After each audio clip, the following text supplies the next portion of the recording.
So thank you so much, Tim and Jenny, for being able to join us this evening.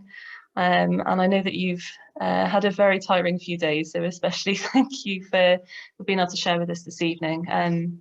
So Tim and Jenny are based in Romania and are primarily involved in work with the poor and needy, but primarily sort of Casa Luca and the cancer patients that are staying there. So many of you will know through reports from Tim and Jenny about that, but tonight they're primarily going to focus on the work that they've had to get involved with Ukrainian refugees, some passing through Romania, and opportunities that have arisen with medical work as well. So thank you so much, Tim and Jenny. Okay, thank you. I'll just try and start the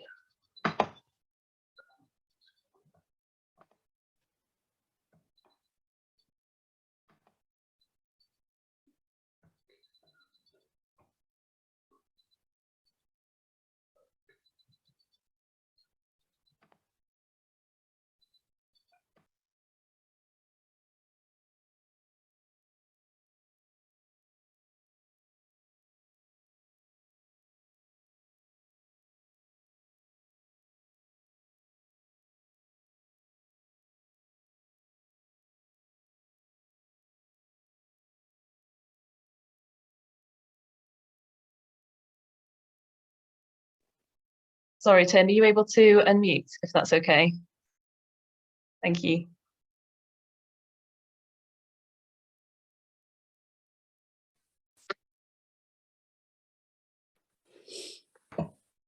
yeah. I'll do that. Right, sorry about that. Technical issues. Lovely to be with you this evening, and thank you for the opportunity to share what we've been able to do for the Ukrainian refugees in our part of the country. As Hannah's already mentioned, our main work is in the area of Cluj, which is somewhat inland from Ukrainian border.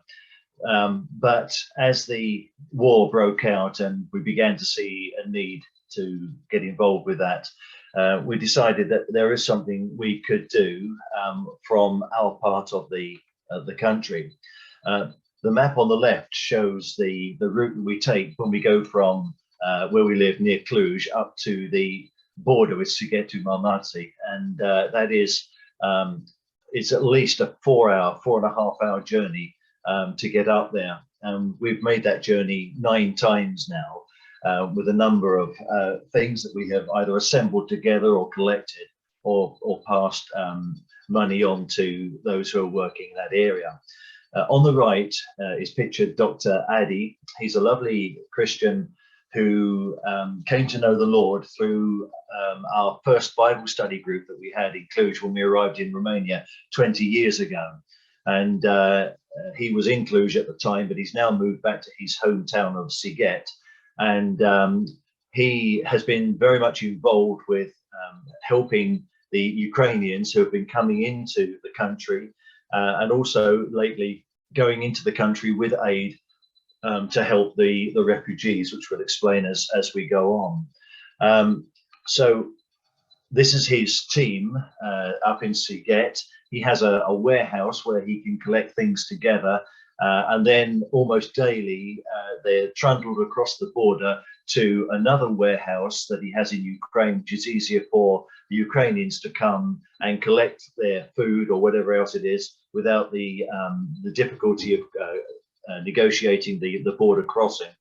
And so, as I say, we've been going up for a number of visits to take things up. You can see some of the things that we've taken behind them. But initially they wanted food, and we were able to go again and buy bulk food as they needed and take that up there. But then there was a great need for help for the refugees that were actually on the move. And Jenny had the idea of making up these parcels, these packs, hygiene packs, which contain flannel and toothpaste and toothbrush, a razor for men. There was plasters and other things like that, but all in a Ziploc bag. and we put a gospel tract in each one as well. And we've been making these really for the last 3 months. We've made just under 2,500 of these, and also we've sent up quite a few packs of baby milk powder together with a drinking bottle, again with a tract in them, just so that people who are actually on the move and have fled with just a suitcase and left all their basic necessities behind have got something while they're on the move. We've been printing off these tracts, which are in Ukrainian on one side and English on the other, because many of them can read English. And everyone has been put into the packs that we've been made up.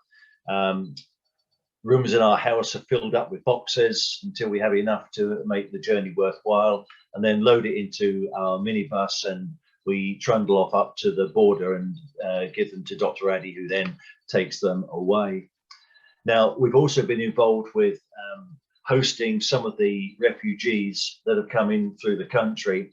Some of them have arrived at Cluj railway station at about 3 o'clock in the morning and needed somewhere to go, something to eat before catching the train to go on to their next journey at 8 o'clock the next morning. So we had 1 or 2 trips where we did this, we brought them back, gave them something to eat, took them back to the station the next morning.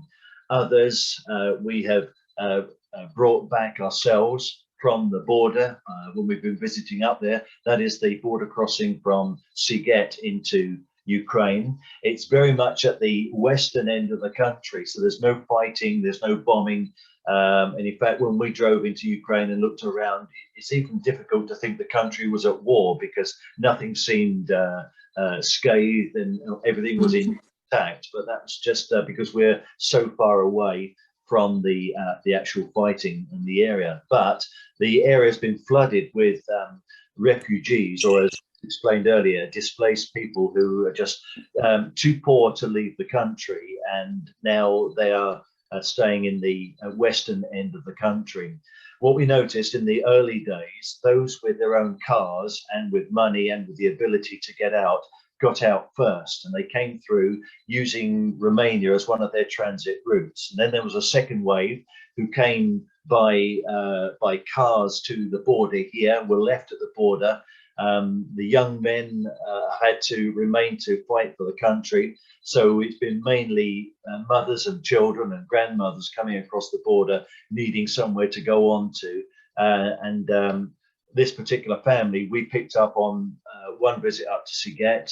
In fact, there's 2 families here, and we brought them back home, and they were going on to Sibiu, another city, the next day. So they bedded down at ours and had a meal with us, and then we took them on to Sibiu the next day to the airport, put them on the plane there, and they flew to Ireland, where they are happy. We've heard from them since, and they're settled in, children at school, etc. So that's good to know they're safe. So a number of cases like this we've been involved with, just being able to be part of their transit journey. But we've had opportunities to share the gospel with them. The ones who've come into our rooms have understood English fairly well, and we've been able to pray and commit their journey on, and they've been very thankful for what they've received. Another part of the work we've been involved with is helping with Dr. Addy with medical equipment. Pictured here is a portable, is this a cauterizer? Cauterizer. Yeah, we bought a cauterizer and also an ultrasound machine as well, because this particular hospital has been inundated with Ukrainian refugees, and the conditions in the hospital were really very, very poor. And they were crying out for more equipment. So we were able to buy these pieces of equipment, and with gifts that have been sent over, and we were able to go over, and Addy wanted us to be there to present these to the doctors in the hospital there. We visited another clinic, and we could see the conditions there. They were very poor. They reminded us of Romania 30 years ago when we first used to visit in the early days.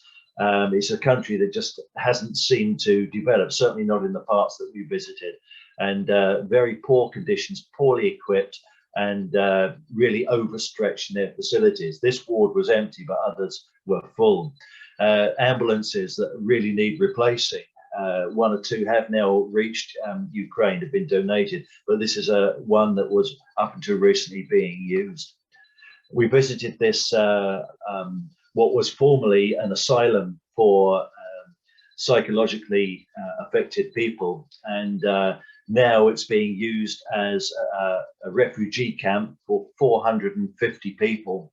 The rooms are really only large enough for 2 beds. That's what normally would be in there, but there are whole families in the bedrooms. They're in cramped conditions, and where I'm taking the photograph from here is a cantina where they feed the people every day, and it's costing a lot of money, and the local council have run out of money, and so we're being able to send food and aid over there as well. This is another clinic which we visited with ancient, very ancient equipment, and we managed to supply another portable ultrasound machine for them, and that was given to them just last week. We didn't go to see that being given out, but this is a picture to prove that it's actually arrived there.